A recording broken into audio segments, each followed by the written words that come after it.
Free weights or machines? This debate has existed in the fitness industry since the first strength training machines were invented in the 1970s. Unfortunately, it's not as simple as saying one is better than the other. Machines and free weights both have benefits and drawbacks. I'm Jordan Thompson with The Perfect Workout, and today we're going to dive in free weights versus machines to see what's better for you.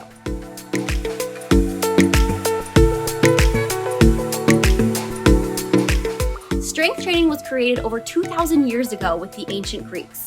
They would build strength and muscle by lifting rocks, bags of sand, and the original version of the medicine ball.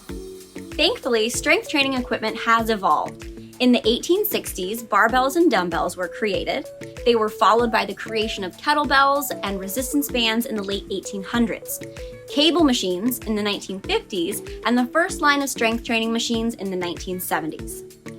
While there's consensus in the fitness and medical fields that strength training is good for overall health, there's a lot of debate about what type of strength training equipment is most effective for strength gains or increasing muscle size.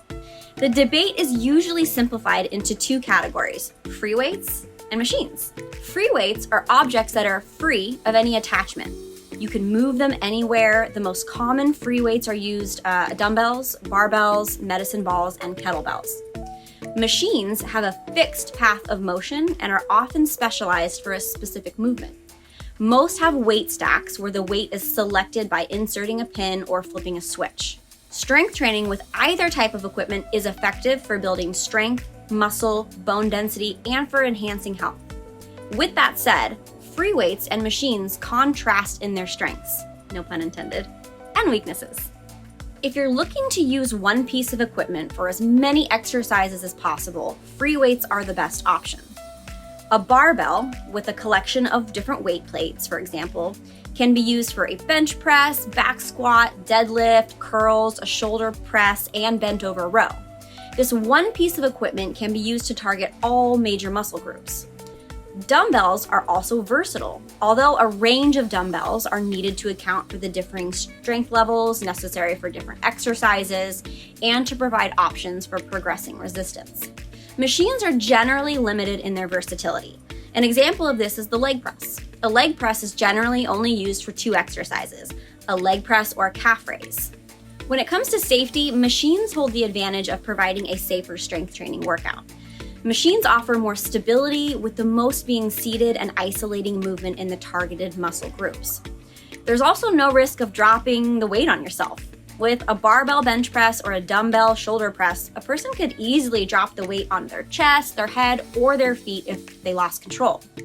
On a machine, dropping the weight translates to the weight plate simply dropping onto the weight stack, or slamming the weights as we like to call it. While this causes a loud noise and should be avoided for proper maintenance and courtesy of other people working out, no weight actually lands on you if you drop the weight on a machine. Free weights, in some cases, also place more force and compression on joints. A research team in Australia tracked gym injuries over a 14-year period.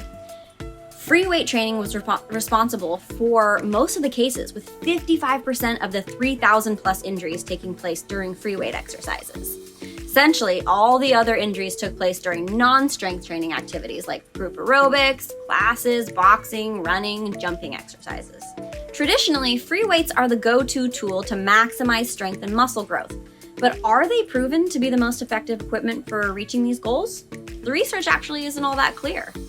One study found that the barbell bench press and its machine equivalent, the chest press, were equally effective in activating the muscle fibers in the chest, the shoulders, and the triceps. However, a study comparing a barbell squat with a leg press on a leg press machine showed that the squat was more effective for activating muscle fibers in the quadriceps and the hamstrings, indicating that the squats might be more effective for producing muscle growth over time. A recent study dove further into the question of which is best for muscle growth and strength. Men and women trained 2 to 3 times per week with either the free weight or machine version of the same basic movements. At the end, the researchers measured both groups' progress. Which type of equipment led to better gains, do you think? Neither. The free weight and machine groups had similar increases in both strength and muscle size. So what's better, free weights or machines? Strength training with machines or free weights will enhance your health, bone density, strength, and muscle size. Your life will benefit from either approach. If you seek versatility in being able to do the most with the least amount of equipment, if your space is limited, or if you want equipment that's easier to transport, free weights might be your best option. On the other hand, machines are significantly safer. Free weight exercises are responsible for the majority of injuries in gyms. Machines eliminate the possibility of injuries as a result of you or others dropping the weight. Finally, when the workload is the same, machines and free weights produce similar levels of muscle and strength development. If you'd like to learn more about the perfect workout and our exercise methodology, then visit us at theperfectworkout.com, where you can schedule your free introductory session.